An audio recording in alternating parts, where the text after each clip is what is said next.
All right. All right. So we're recording on the cloud. Hello, everyone.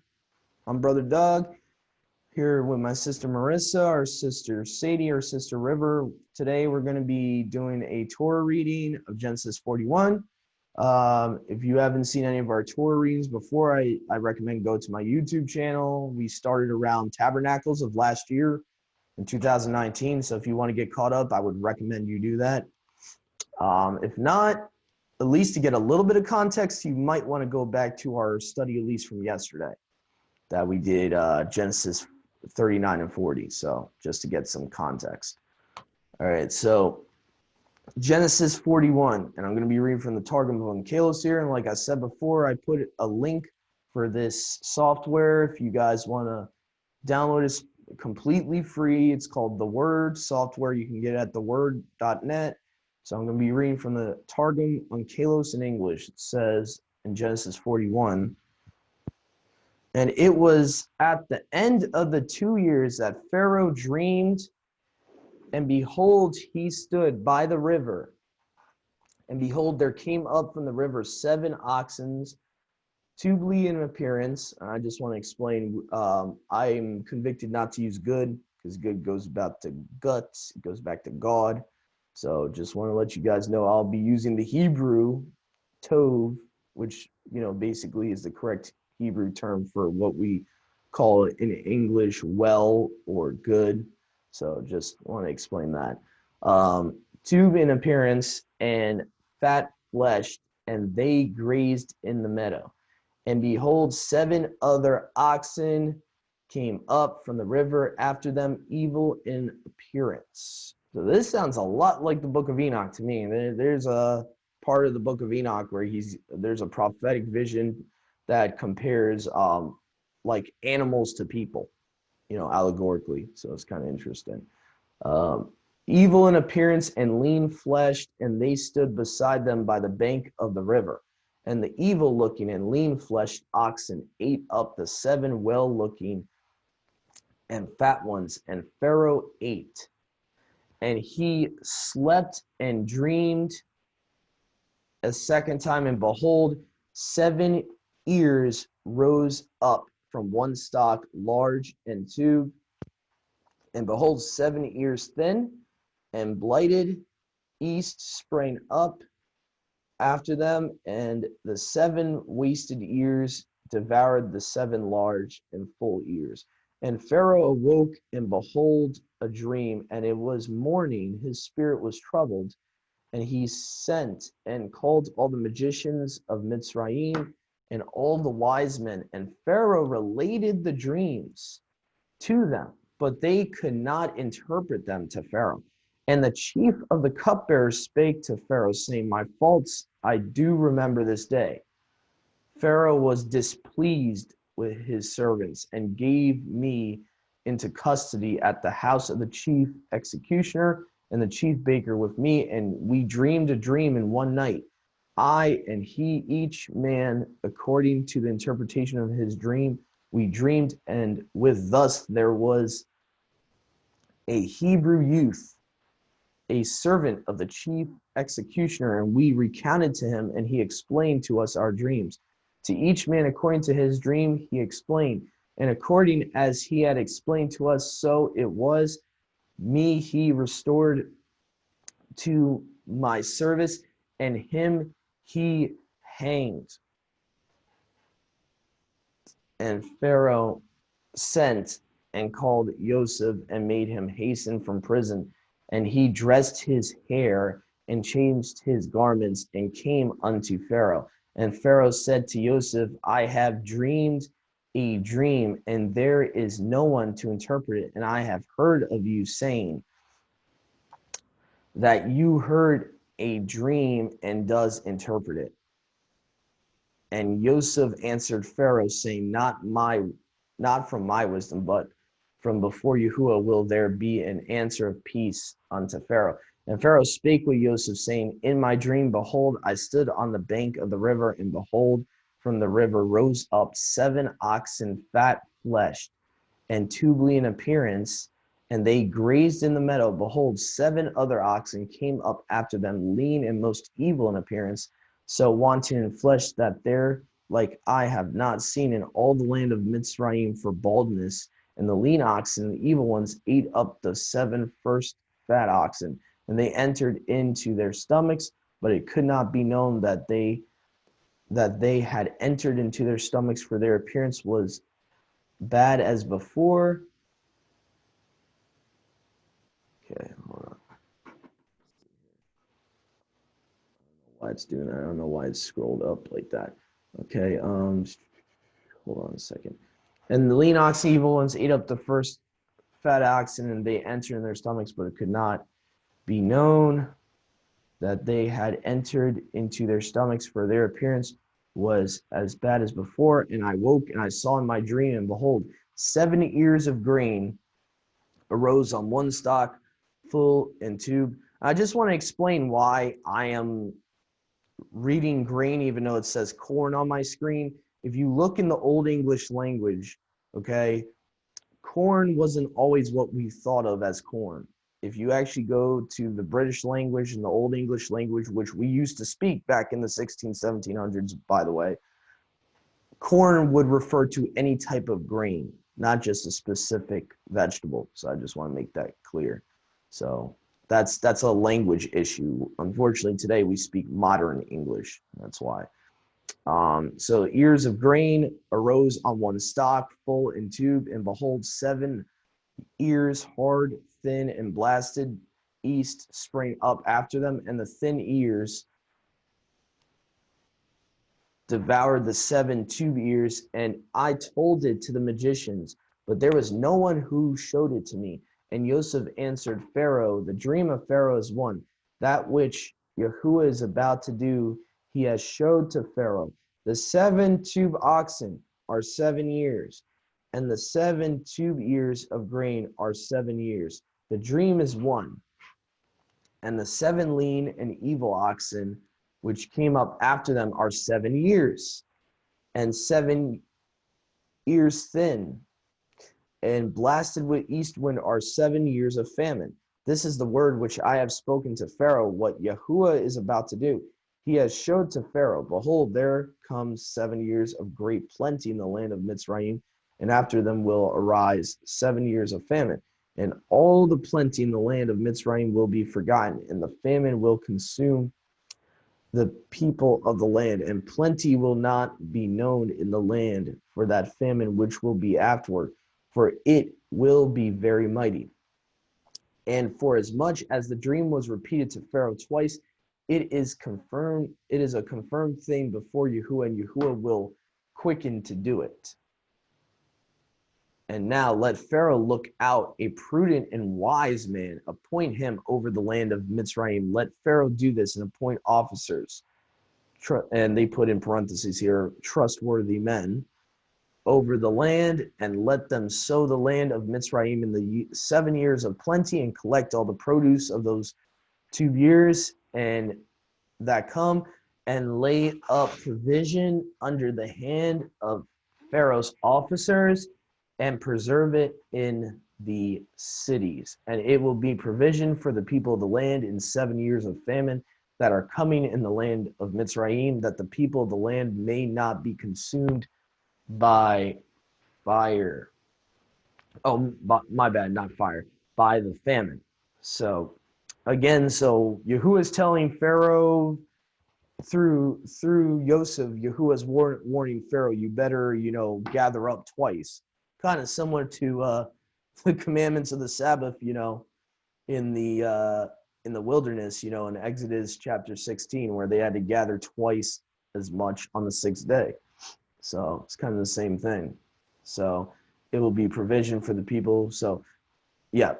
So 7 years of plenty, collect all the produce. So, store up food, kind of like how the pandemic this year happened. And, some of our brothers and sisters mocked us for storing up food. Yeah. That's something Yahuwah actually wants us to do, to be physically prepared. It's all well and good. We're supposed to trust Yahuwah. Don't get me wrong. We're supposed to have trust in him, but we're also supposed to physically do stuff, not just sit around. So, we're supposed to physically prepare just as much as spiritually prepare, if that makes any sense. Um, so verse 37, and the thing was tube in the eyes of Pharaoh and in the eyes of all his servants. And Pharaoh said to his servants, can we find a man like this in whom is the spirit of prophecy from Yahuwah? And Pharaoh said to Joseph, since Yahuwah has made all this known to you, there is none more prudent or wise than you. You shall be appointed over my house, and by your word shall all my people be governed. Only in the throne of this kingdom will I be more honorable than you.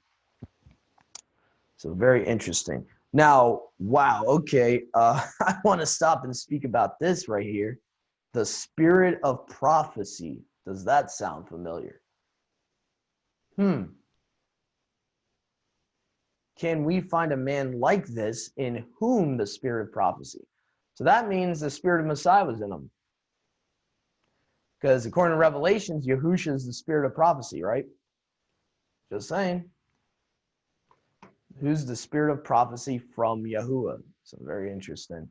And Pharaoh said to Joseph, since Yahuwah has made all this known to you, there is none more prudent or wise than you. You shall be appointed over my house, and by your word shall all my people be governed. Only in the throne of this kingdom will I be more honorable than you. And Pharaoh said to Joseph, see, I have appointed you over all the land of Mitzrayim. And Pharaoh took off his ring from his hand and set it upon Joseph's hand, and clothed him in a robe of lawn and put a chain of gold upon his neck. And he made him ride in his own second chariot. They proclaimed before him, this is the father of the king, and he appointed him over the land of Mitzrayim. And Pharaoh said to Joseph, I am Pharaoh, and without your word shall no man lift up his hand to hold a weapon, or his foot to mount a horse in all the land of Mitzrayim. And Pharaoh called the name of Joseph, the man to whom mysteries are revealed. Wow, that sounds kind of familiar to the book of Daniel, if I would say myself. And he gave him Asenath, the daughter of Potiphar, prince of On, to be his wife. And Joseph went forth ruling in the land of Mitzrayim. Now, if I remember correctly, the Septuagint says that the daughter of Potiphar was supposed to be the priest of Heliopolis. So, kind of interesting here. So it would seem like you have an unequally yoked situation here. But then again, if we know Joseph, most likely he would have had his wife convert, I would think, in my opinion. I know it's kind of conjecture, but that's my opinion. I don't think he would have allowed his wife to stay a pagan. But anyway, so, and verse 46 says, and Joseph was a son of 30 years when he stood before Pharaoh, king of Mitzrayim. And Joseph went out from before Pharaoh and passed through all the land of Mitzrayim, and the inhabitants of the land collected in the 7 years of plenty the provision into granaries, and he collected all the provision of 7 years, which was in the land of Egypt, and laid up the provision in cities in the midst of each city, the provision of the land surrounding it. And Joseph gathered provision as the sand of the sea. Interesting. You know how prophecy says that Yahuwah is going to gather us again? Interesting. The descendants of Abraham would be as the sand of the seashore. Just saying. Exceedingly much until he ceased to number, for it was without number. Interesting. And unto Joseph were born 2 sons before the year of the famine came, which Asenath, daughter of Potiphar, prince of On, bare to him. And Joseph called the name of the firstborn Manasseh, because Yahuwah has made me to forget all my labor in all my father's house. And the name of the second he called Ephraim, because Yahuwah has made me to increase in the land of my servitude. Wow, isn't that prophetic? Ephraim, Yahuwah has made me to increase in the land of my servitude. Where are we right now, spiritually speaking? We're in a type of Babylon. And the fullness of the Gentiles, according to Genesis 48:19, would come from the seed of Ephraim. I'm just saying. So again, so that was, let's see here, I think that was verse 48 or 49. Or actually it might have been further down here. I don't like how it keeps scrolling up. Okay, we're going to call the name of firstborn Manasseh, Ephraim, because Yahuwah has made me to increase in the land of my servitude. And the 70 years of plenty which were in the land of Mitzrayim were completed. And the 7 years of famine began to me, as Joseph had said, and the famine was in all the lands. But in all the land of Mitzrayim there was bread, yet all the land of Mitzrayim was famished. And the people cried before Pharaoh for bread. And Pharaoh said to all the Mitzrayites, go unto Joseph, and what he shall say to you. And the famine was over all the face of the land, and Joseph opened all the granaries in which was the grain, and sold to the Mitzrayites. And the famine became mighty in the land of Mitzrayim, and all the inhabitants of the earth came into Mitzrayim to buy grain of Joseph, because the famine was mighty in the earth.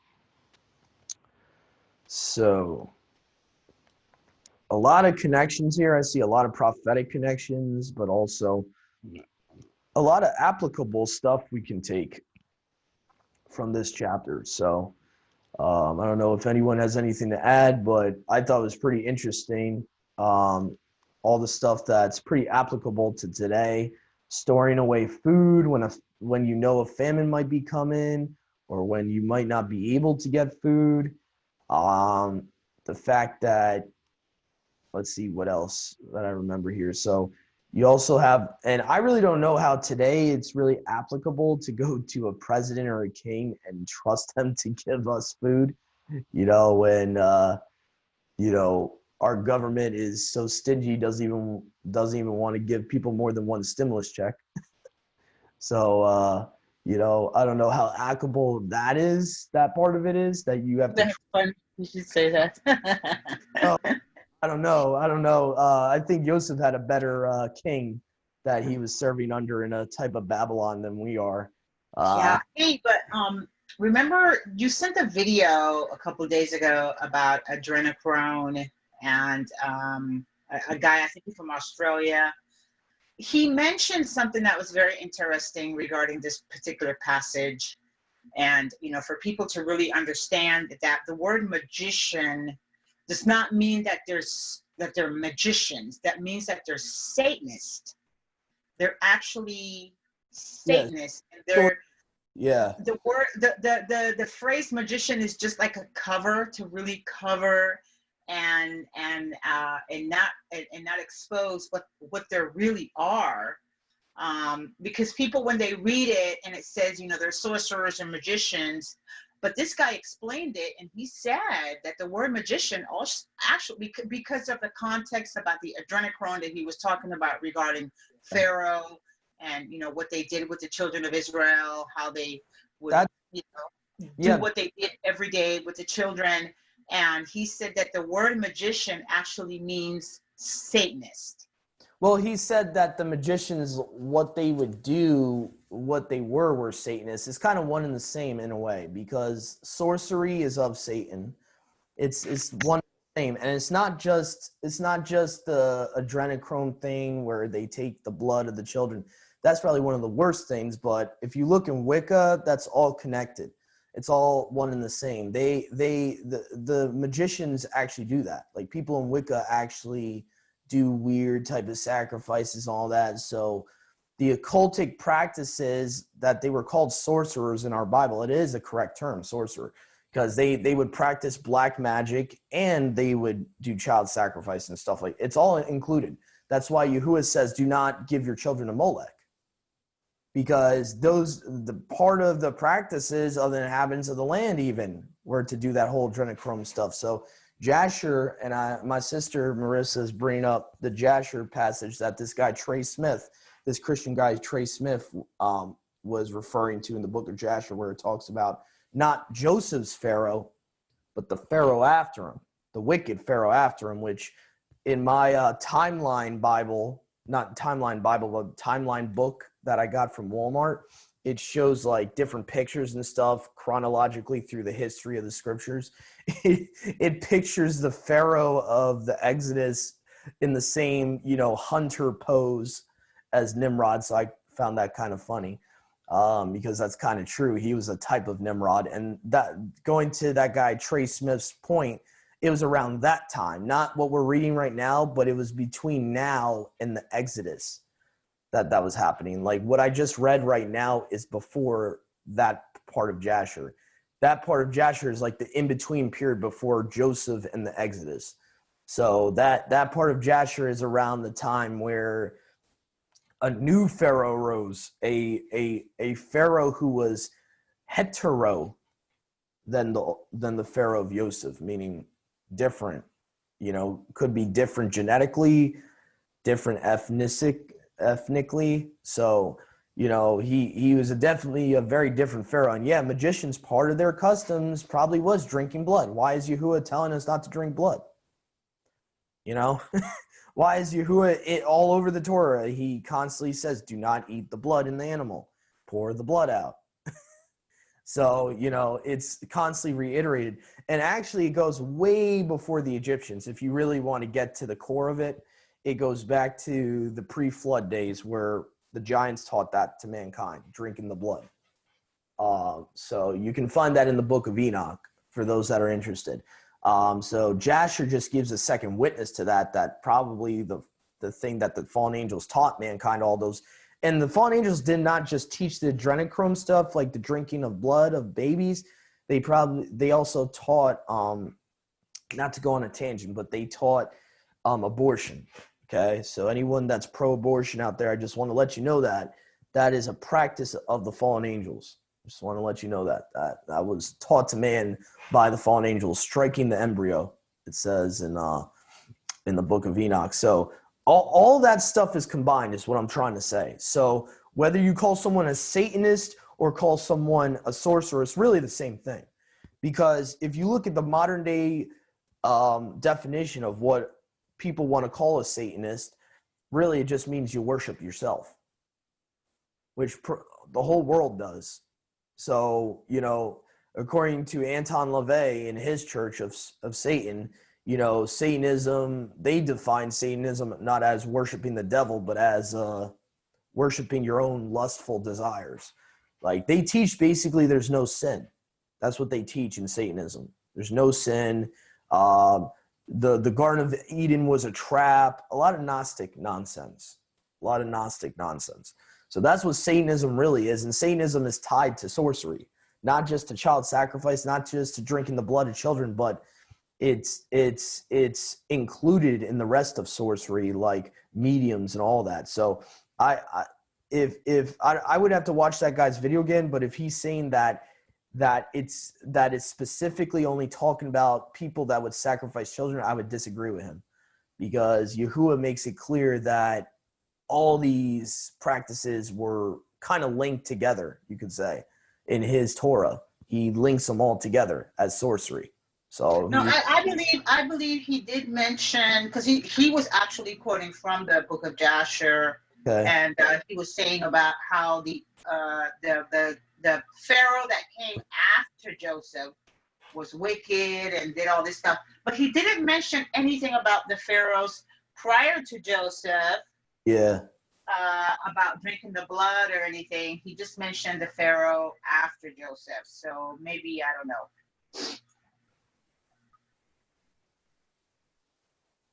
Yeah. So I just want to clarify that for viewers. The adrenochrome stuff is actually part of the occult. It's included in the occult. It's not separate from the occult. So that stuff is all included. That stuff's all included. Talking to mediums, bad.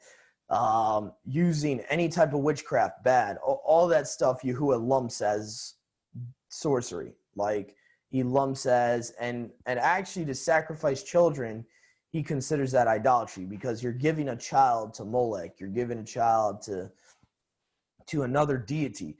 And actually there's a law of the firstborn. Every firstborn that opens the womb, the firstborn males belong to Yahuwah.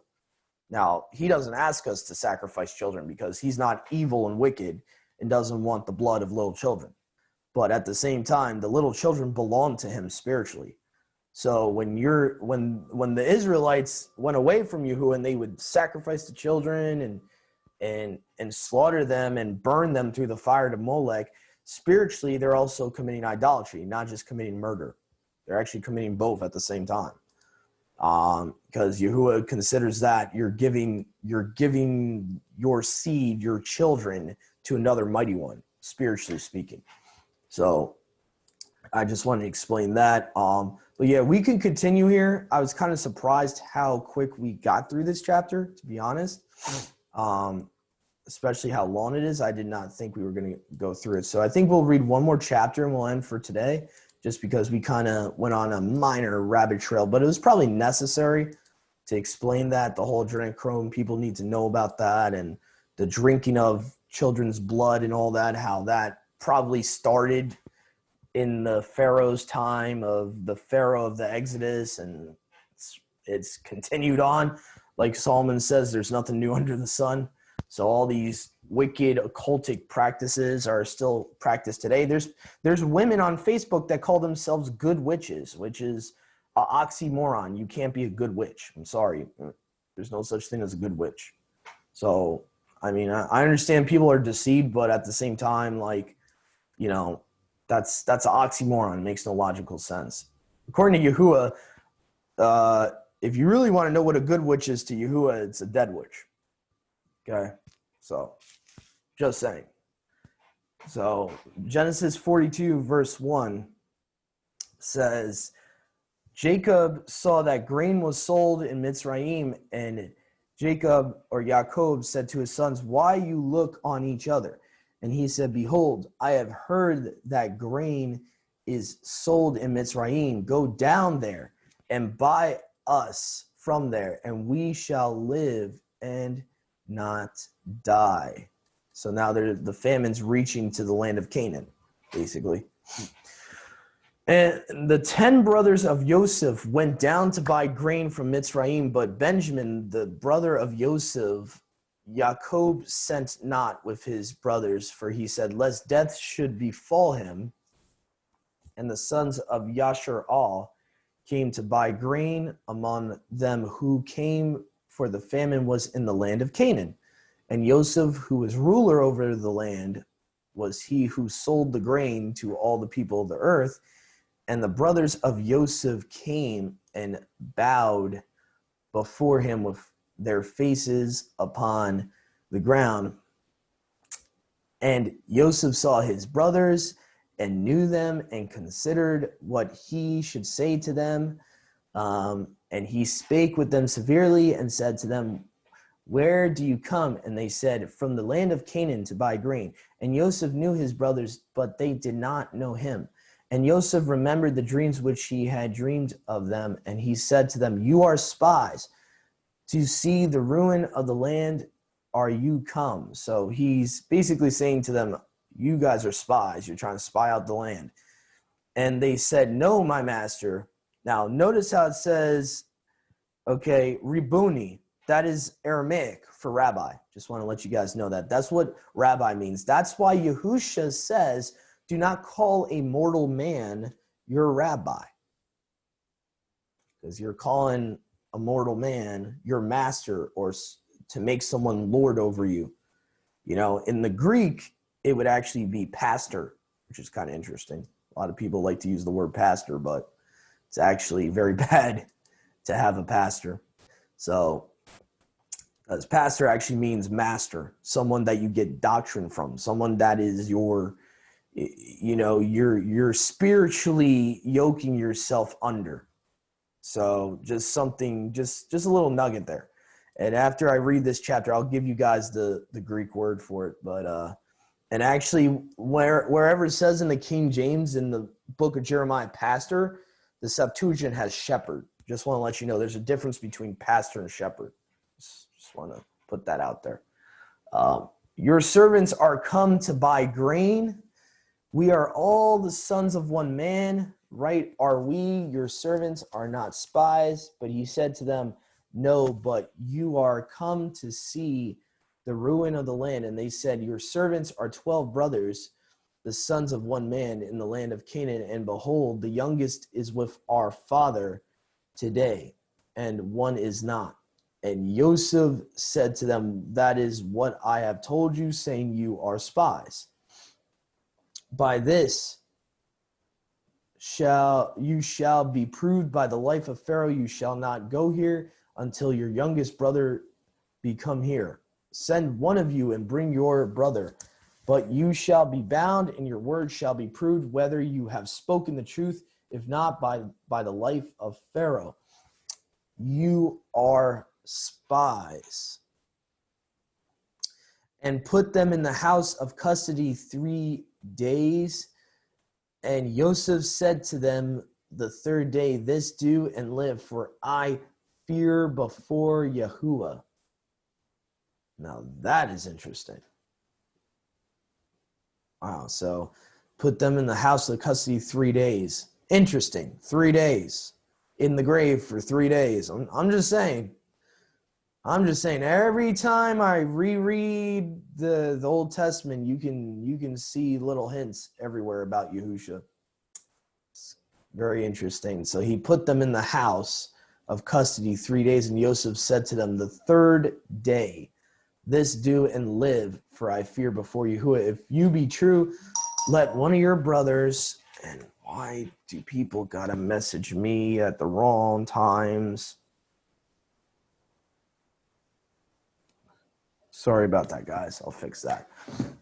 Let one of your brothers be bound in prison, and go you carry the provision which is needed in your house, and bring your youngest brother to me, and your words will be verified, and you shall not die. Okay, so. And they did so, and they said, a man to his brother, we are very guilty concerning our brother, that we saw the anguish of his being. He implored us, and we would not hearken to him. Therefore is this distress come upon us. And Reuben answered him, saying, did not I tell you, saying, do not sin against the youth? But you would not hearken. Thus, behold, his blood is required. But they knew not that Joseph heard, for there was an interpreter between them, and he turned himself. See, this is what I like about the Targum. This makes a lot more sense why they did not recognize Joseph. There's first of all, there's an interpreter in between them. So Joseph could have kind of turned his back and, technically been behind the interpreter, you know what I'm saying? So this kind of gives you a little bit more information here, which makes a little bit more sense. There was an interpreter between them, and he turned himself away from them. See what I'm saying? So, and wept, and he returned and spake to them, and took Simon from them, and bound him before their eyes.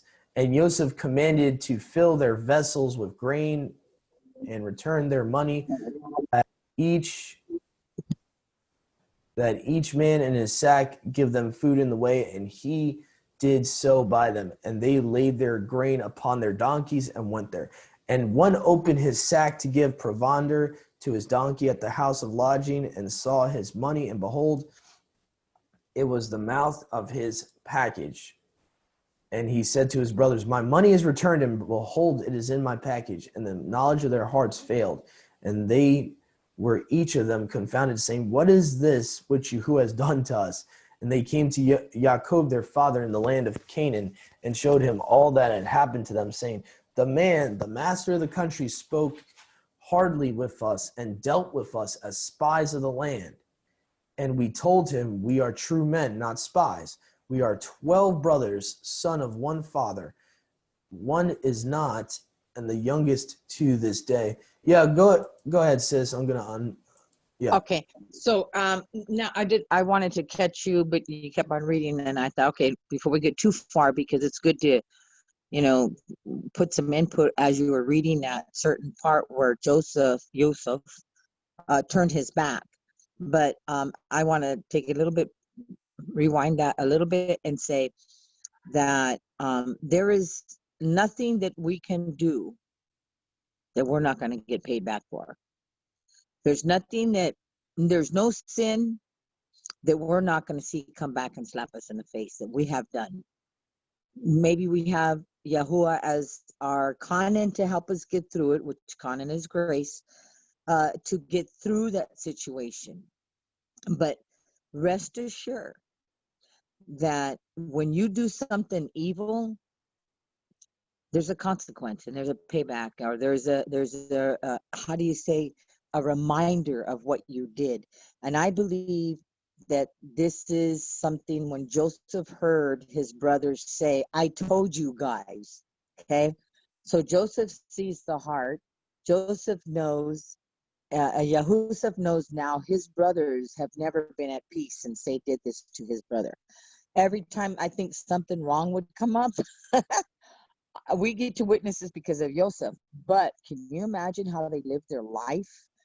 So when you do evil, you better be ready to know that you're going to be seeing the fruit of your work. That's like there's the word that says, if you can't do the crime, if you can't do the time, then don't do the crime. And that's kind of like a street word of saying it, but people will understand that when you hurt your brother, you hurt your whoever, you think you're stealing, you think that you're getting away with stuff, I'm going to tell you, we don't get away with nothing. Yep, we don't. It's a beautiful lesson. It's the most beautiful lesson to keep us on the straight and narrow path. But not everybody thinks that way, though, because most people that don't know Yahuwah, look at these people that we're talking about, this adrenochrome, and all these people that are doing the things that they're doing. Even though the guy that did the video that Brother Doug sent, he said to pray for them, because the Bible says that we are to pray for them, right? Our enemies. Well, pray for a lot of people that are doing things that are evil, their conscience is not pricking them. They don't care. They don't realize that they're seared. They're seared. They're already burnt. There's a very gray area, because the Christian idea is we just pray for everyone, but Yahusha says, there's a verse that actually says, I did not pray for the world, I prayed for those that you gave me. So, I mean, there's a very gray area. There's a very gray area where I think some people that know what they're doing, I don't know if we're supposed to pray for them. They know what they're doing. Like the higher ups that are doing this, they're serving Satan. I don't know if we're supposed to pray for them because they're Yahuwah's enemies. I don't know. Okay, brother. So how I look at that is, in the Maccabees, how they went and destroyed the temple, and then they had their God there, and their God tumbled over. Okay, so my prayer is that as they worship their God, is that they will fall over. Same thing I pray every time I pass a tower.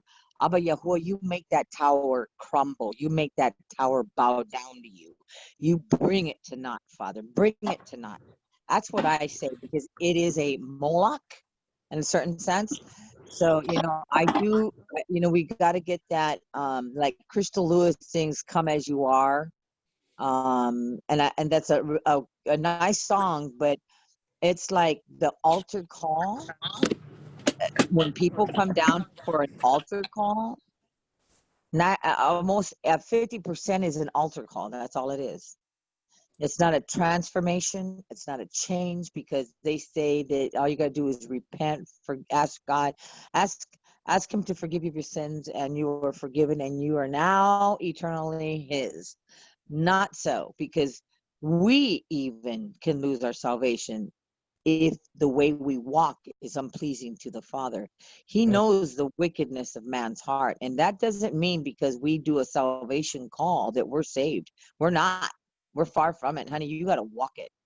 And there's times that I fear because I've made my mistakes. That And gift hasn't even been given yet. That's what's taught in Christianity, that it's all given. But mhm, plenty of scriptures that Paul says himself, we're waiting for salvation. It's not that we earn it by our works. yeah, It's yes. appeared yet. The reappearing of Yahushua Messiah is the day of salvation. That's why in Isaiah 63, when it talks about the day of Yahuwah's wrath, it says the year of redemption, the year of salvation.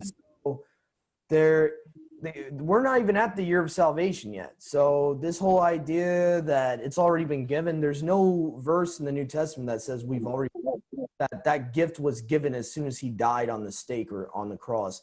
That idea is interjected in Yes. by Christianity. Like, it's called, I think there's a word in Christianity, it's called eisegesis, where you put something into the text you're not supposed to be putting in there. Like, you're inserting your own interpretation, when in actuality, Paul says it, Peter says our inheritance is still up there in heaven waiting. We're still waiting for our inheritance that is stored up in heaven. So again, it's all future. The salvation is all future. It is a gift. We can't earn it. But at the same time, it hasn't been given yet. That's what people don't understand.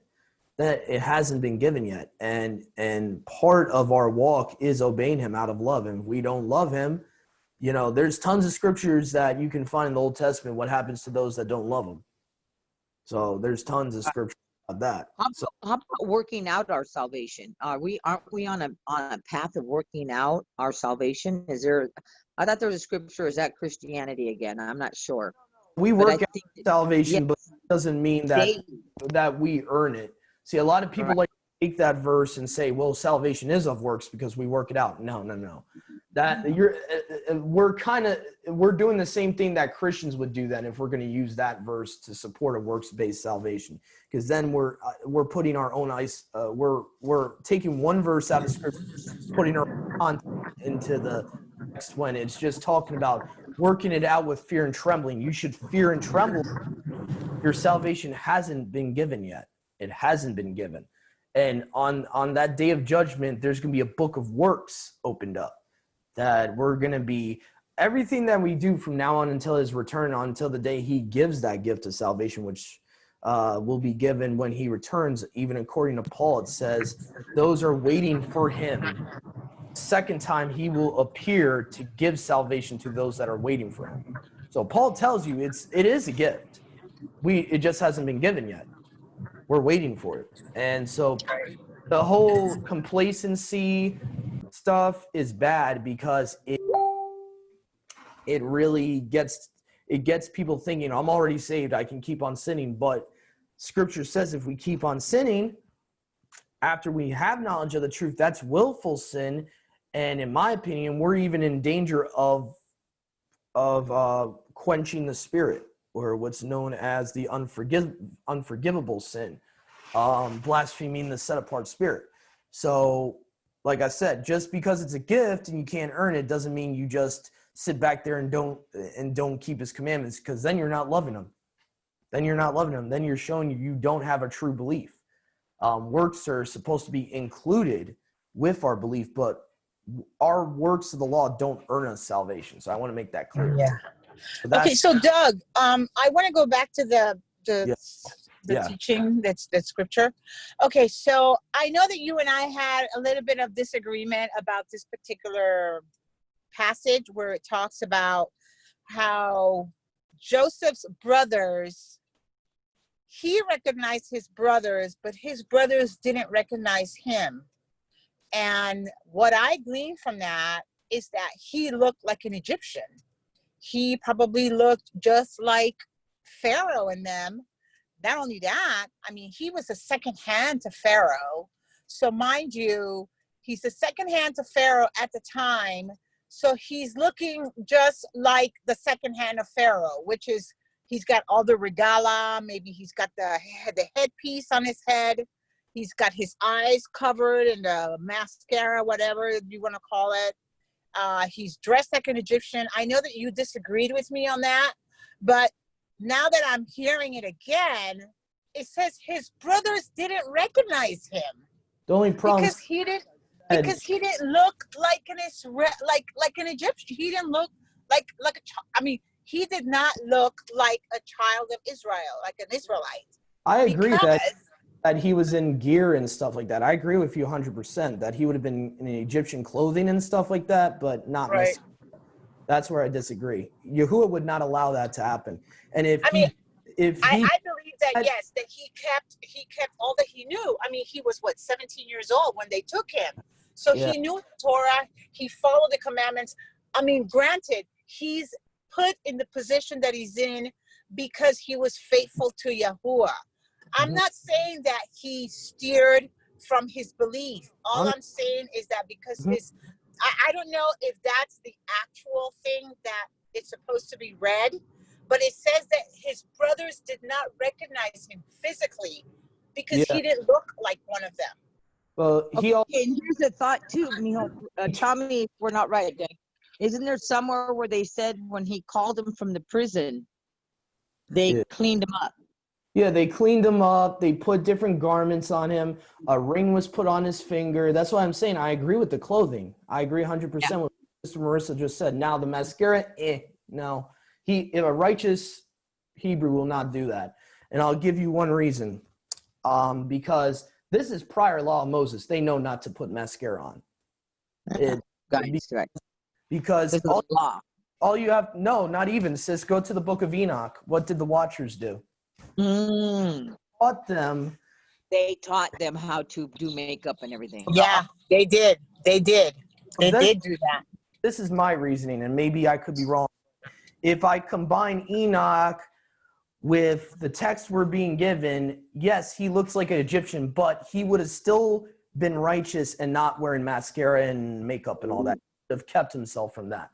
He probably would have had a head, like Sister Marissa said, he might have had a crown on.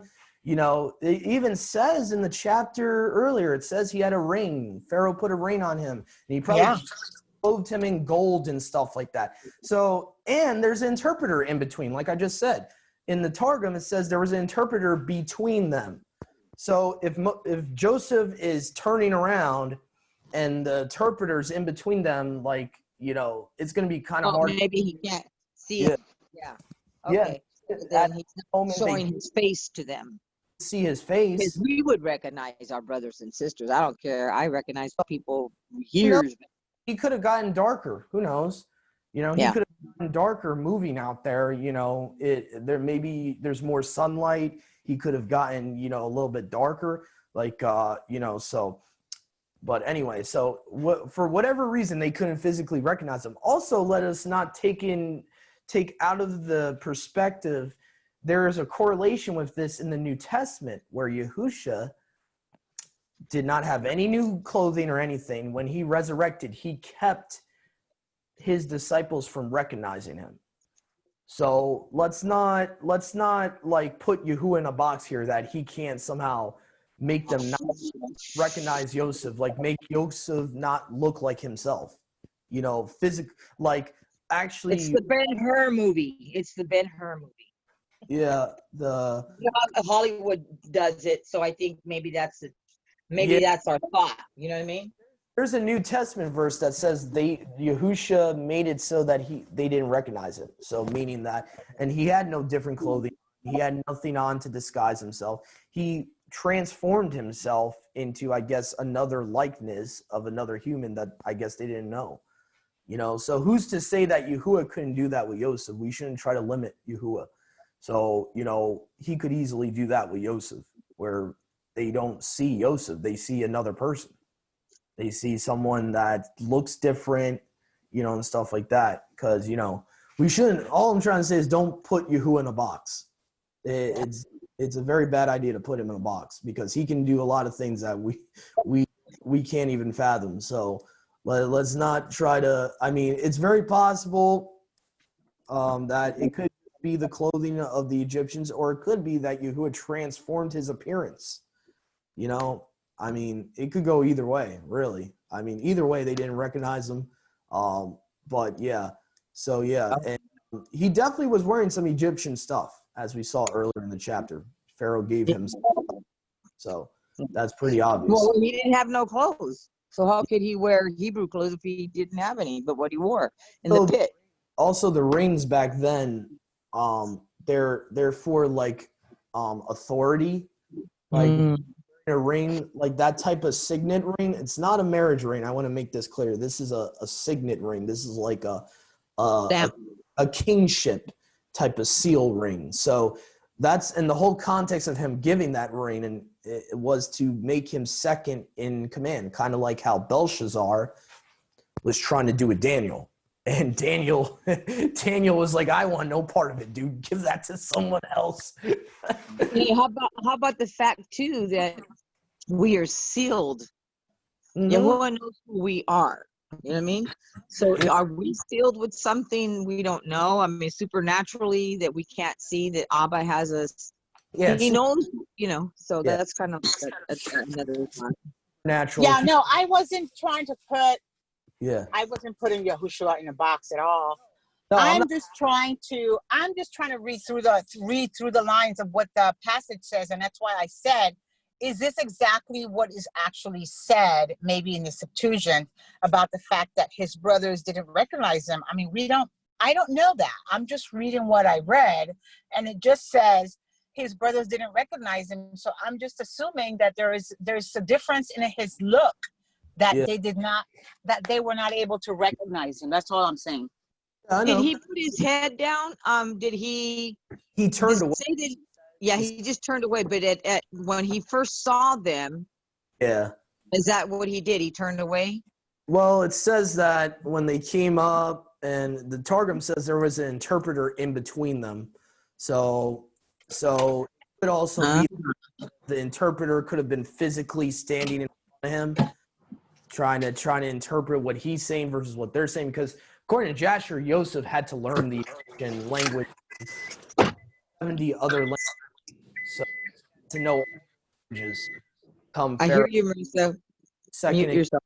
Hold on. Yeah, I'm trying to mute both of you guys so people can hear what I'm saying. So in the book of Jasher, like, you know how we get the 70 nations from the Tower of Babel, Deuteronomy 32:8, you know, the separation of the nations. They all have different languages, right? So in the book of Jasher, I forget which chapter and which verse, but it talks about that for Joseph to become second in command to Pharaoh, he had to learn every language. And so to get close, and it was like kind of like a pyramid type of step thing where he goes up one step, learns a language, goes up one step, learns a different language, goes up one, until he's like standing right next to the king, to the Pharaoh. So Jasher also lets you know that he had to know pretty much every language, which is kind of weird to me why you would have an interpreter there. If that's true from Jasher, there's really no purpose for interpreter other than him hiding himself. You know, it could be that too. It could be he had the interpreter in between them on purpose so they wouldn't recognize him. Who knows? I don't know. You know, that's kind of more of a theory, but because he would have known every language. So why does he need an interpreter? Unless they need the interpreter, unless they need to know Egyptian, but I don't know. That's kind of weird. I mean, I can see maybe the interpreter was for them. It's possible. You know, that makes sense. But again, like if Jasher's correct and that's a true story, a historical event, that he would have known every language, he could have easily spoke Hebrew to them. You know, he already knew Hebrew. So I don't know why. I don't know. It kind of strikes me as odd that they would need an interpreter. It kind of strikes me as odd, you know. But anyway, I think we pretty much we've analyzed this chapter as much as possible. So, sorry about that, brother. That's good though, because iron sharpens iron, and we need to learn. And without questions, how can we learn and get ideas that we have been planted in our minds that could be wrong? So I think it's we're helping out others as well as ourselves. Yeah. Thank you for that. Yeah. All right. So let's finish this. We're like 10 verses left. Let's get this done. Let's see. It says, we are 12 brothers, sons of one father. One is not. The youngest is to this day with our father in the land of Canaan. And the man, the master of the country, said to us, by this I shall know that you are true men. Leave one of your brothers with me. and take the grain which is needed in your house, and go and bring your youngest brother to me. And I shall know that you are not spies. And when you be true men, I will give up your brother to you, and you shall trade in the land. Oh, that's interesting. Okay. And it was, and they emptied their sacks. Behold, each man's money was bound in his sack. And when they and their father saw the envelopes of their money, they were afraid. And Jacob, their father, said to them, me have you made desolate. Joseph is not, and Simeon is not, and Benjamin you would take away. Upon me are all these. Reuben spake with his father, saying, you shall put my two children to death if I do not bring him back to you. Oh my goodness. Oh, Reuben, what are you doing? You're cursing your children now. What are you doing? Deliver him into my hand, and I will return him to you. That's really bad to take a blood oath like that. That's pretty bad. That I would never do that with my children. I understand the severity of it, but wow. Yeah. But he said, my son shall not go out with you, for his brother is dead, and he alone remains. If death should befall him in the way in which you go, you will bring down my gray hairs with mourning unto Sheol. And this is important too, the last verse. Notice how it says Sheol. In the Septuagint, it will say hell. It's the same place. Same exact place. So I'm just going to show that for the viewers. Okay, if I go to the LXXE here, Hades. Okay. My old age will sorrow to Hades or hell. So, okay, it's talking about the grave, Sheol. So, for any viewers and listeners that might be, still babies coming out of Christianity, just want to let you know hell and Gehenna, which is the correct term of the lake of fire. Gehenna and hell are two completely different places. They're not the same place. So when it says, my old age, I will sorrow to Hades, hell, or Sheol, that's talking about the grave. So he would die if he loses the only son that he has with him. So that's pretty much the end of today's study. Unless anyone else has anything to add, I think we're going to stop here at the end of Genesis 42. I think we've read a good bit. Now, can you tell us can you give us can you explain to us what the difference between Gehenna and Hades is? Yeah, so Gehenna is known as the lake of fire. Gehenna, the reason they use Gehenna in the Hebrew culture is because there was a valley of Ben Hinnom that these wicked apostate Israelites would burn babies in the fire to. Like it was like a volcano. Okay, so in the Hebraic culture, they equated the lake of fire to the valley of Ben Hinnom, which later came known as Gehenna. So where it says in your New Testament of Matthew, I think it's chapter 10, it will say, the King James, unfortunately, translates everything as hell, which is really bad. And I'll show you why hell cannot be the lake of fire for one big example. At the end, it says, hell is thrown into the lake of fire.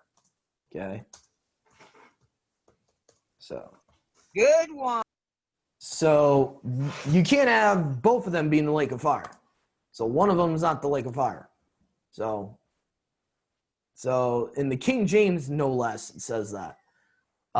King James, Revelations chapter 20, verse 14 says, and I'll put this on the shared screen here. Okay, King James, I think this is the 1769 version. And death and hell were cast into the lake of fire. This is the second death. Again, second death, they're not being tortured forever, okay? That's another Greek mythology belief system that creeped into Christianity, the whole eternal torture for everyone. No, they're destroyed. Think about it for a second. How can you be tortured forever if you die? Think about it. So, again, a lot of tradition in Christian church has lumped up. And just to explain the problem here is that they've taken theology from the Greek pantheon of what hell is, like the underworld that is a burning torment for the dead. They've actually taken that from Greek mythology, the Greek pantheon religion, and tried to insert that in Christianity.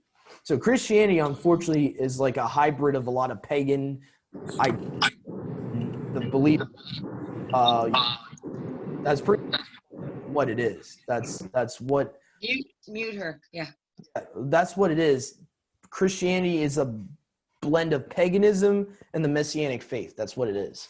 So some of the terms in Christianity and theologies you really got to test. For those. So Doug, the reason why people believe that is because they've been taught, or we've been taught in church, that the soul lives on forever. And because the soul lives on forever, there's no death for the soul. And that's why people believe that they will be tormented forever, because the soul cannot die. So that's why people believe that could be lie. Yeah, the problem with that is that the soul is not even the spirit. If you actually look in the New Testament, there's two different Greek words for spirit and soul. Spirit's not the same thing. So they're talking about the spirit, that the spirit lives forever. Well, technically, the spirit's taken from Yahuwah and it goes back to the person that gave it. So that's all it says in the scripture about what happens to the spirit when our bodies die. Our vessels are done and we can't use our vessels anymore, because that's all our body is a vessel. We are not our bodies. The spirit that Yahuwah has given us is in essence who we are. That's our ruach, that he's given each person their own ruach. Now, when we die, when our bodies cannot go any longer, and it's kind of like a car when it breaks down, you can kind of compare our bodies.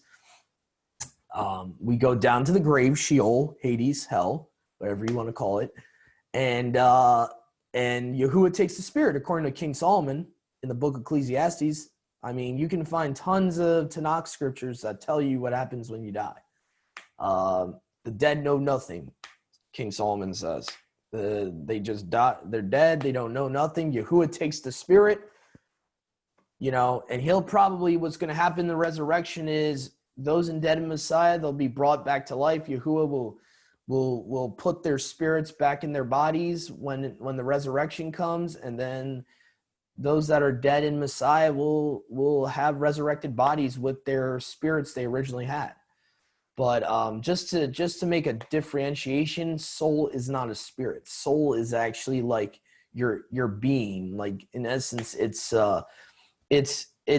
part of your flesh, if anything. It's like part of your body, your inner flesh, your inner being. So spirit is a little bit different. Spirit is actually a ruach Yahuwah gives us that makes us us. Without our spirit, we're just this is just a vessel. All this is a vessel for my spirit. That's all it is. And so once we die, Yahuwah takes the spirit up. But yeah, that immortal spirit, immortal soul idea, you can't find that in scripture. That's another probably goes back to Greek mythology. There is a lot of Greek mythology in Christianity. It really bothers me. There is a lot of Greek mythology in Christianity. Church, Greek mythology. Then you got a lot of sun god worship. Sunday morning services, they're always bowing to the east, to the sun. There's a lot of that's why I consider Christianity a hybrid belief system. It's a hybrid belief system. It's the Messianic New Testament. They take the Messianic belief of the Brit Hadashah of the New Testament and blend it with paganism. That's what Constantine did.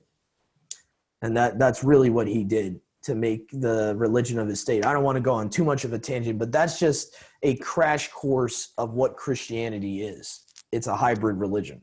It has some truth, but then it has lies.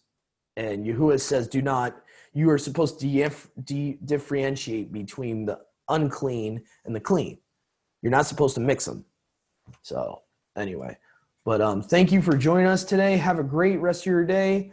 All who have joined us on this very long Facebook Live, thank you guys for staying on and bearing with us for this long. Thank you guys. Have a great rest of your day.